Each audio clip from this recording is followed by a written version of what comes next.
This Yardmachines, and actually they're both Yardmachines. This one's a 21 inch, that's a 20. This one's self-propelled. This one runs already.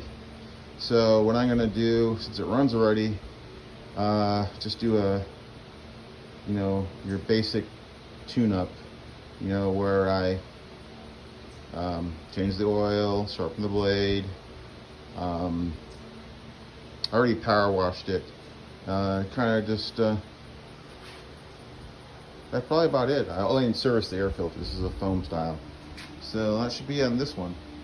I'll show you how it's done. This is really simple. It's not really complicated at all. Kind of hard to push around. So I'm gonna go ahead and, that really annoyed me. I'm gonna go ahead and try to get these wheels off and service them. Yeah. These needs to be all brushed and cleaned out and some silicone lubricant put in. So it'll make it a lot easier to push around. Got the air cleaner stuff drying out there. Soap and water, degreaser, brake clean, everything. And it still didn't come completely clean anyway. Here, just gonna, shoot a little bit of carb spray into down the throat. That should help it out a little bit. Clean out anything that might be stuck in there. And then I'm gonna just kind of wipe off the outside before moving on. As I said, this runs. I'm just doing just a mini tune-up. I'm not going to take the tank off because it already runs.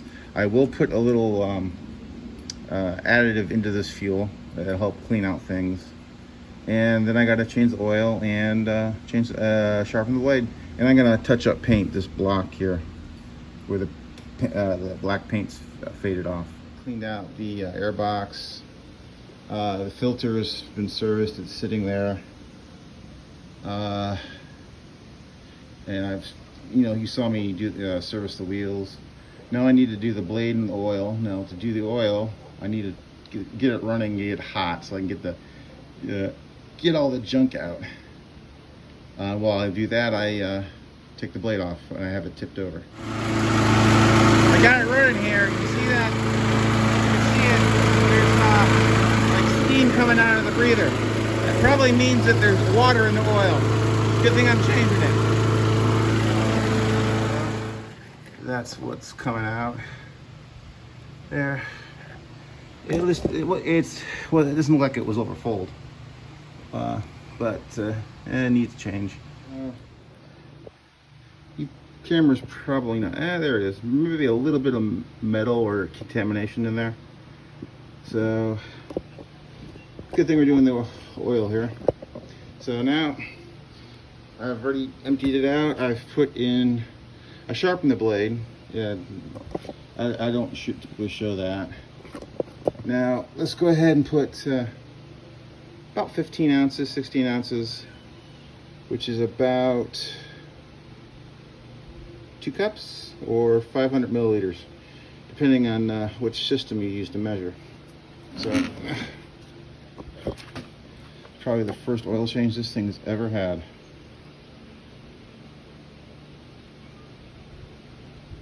Let's check it now.